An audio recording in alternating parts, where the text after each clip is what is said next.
Hello and welcome back. I thought I'd do a Q&A video this week since I haven't put one out yet. My name is Christine and you're watching On the Right Path. A brief little history of me would be that I went to Christopher Newport University for stage management.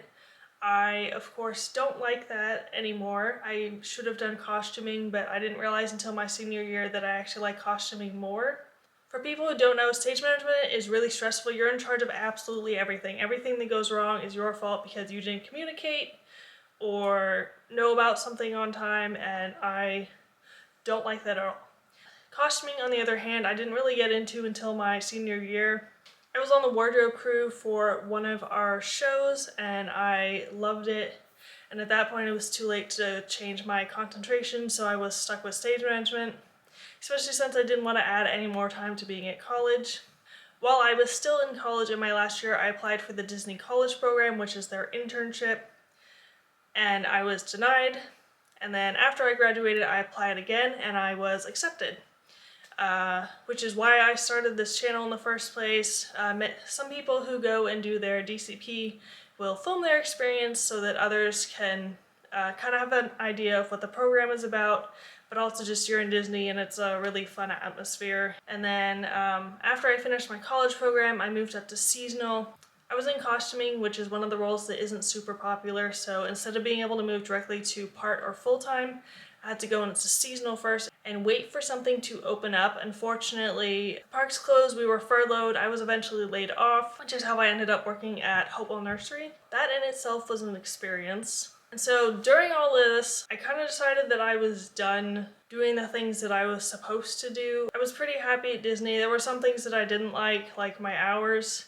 But overall, I had planned on being there for a while. I'd wanted to get a one-year pin, which I had to do as a part or full-time cast member, since your time as seasonal and in the college program doesn't count as your time with the company, which is kind of annoying. So I decided to hike the Appalachian Trail, which is coming up in a couple months now. I am terrified. I know this is going to be a cool adventure, but I just keep thinking, like, what if I break my leg in the first week? What if I decide I hate this and I spent all that time for nothing? But I think it's going to be a really cool adventure, so stick around. And as for why I chose the AT, that is the closest long trail to me. I grew up going to Shenandoah National Park, so the trail winds through it, so obviously that was very visible to me. And I just said, you know what, let's go. I had absolutely no interest in the Pacific Crest Trail or the Continental Divide Trail. Now that I've looked into them a little more, I'm kind of more interested, but the AT is still number one.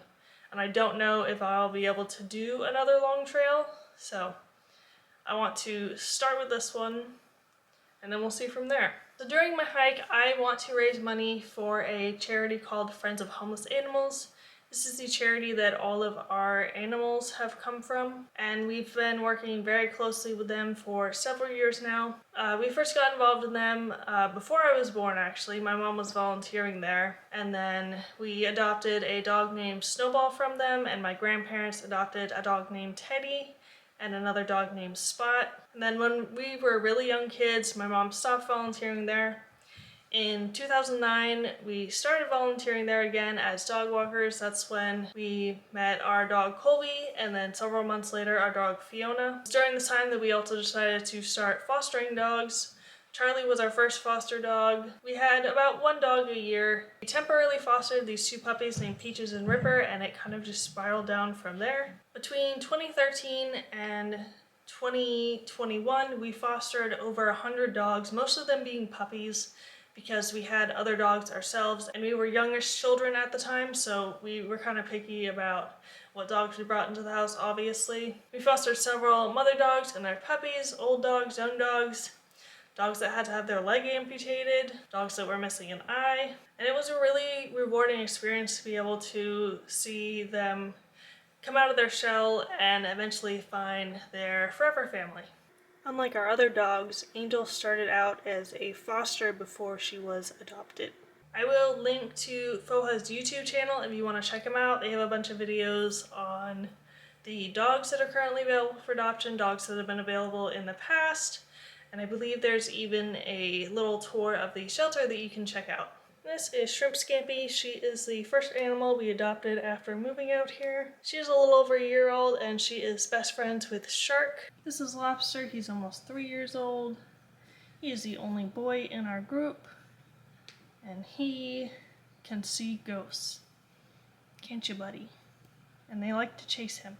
He likes to sleep in this little hidey hole and also wrestle all the other cats like an MMA fighter.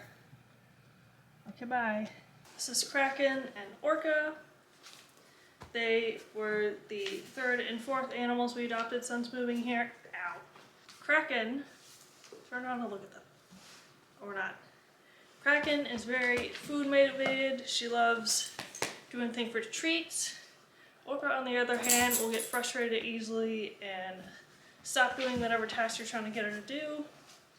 As you can see, they absolutely love attention. Hello.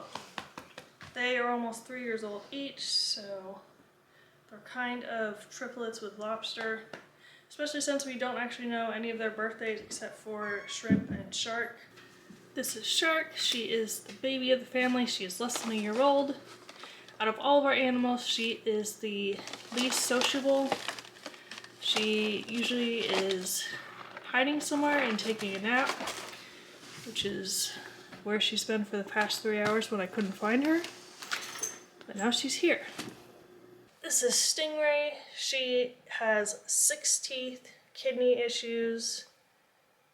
Look at the camera. And doesn't like to be held, but she is an absolute sweetheart. Little sweetie.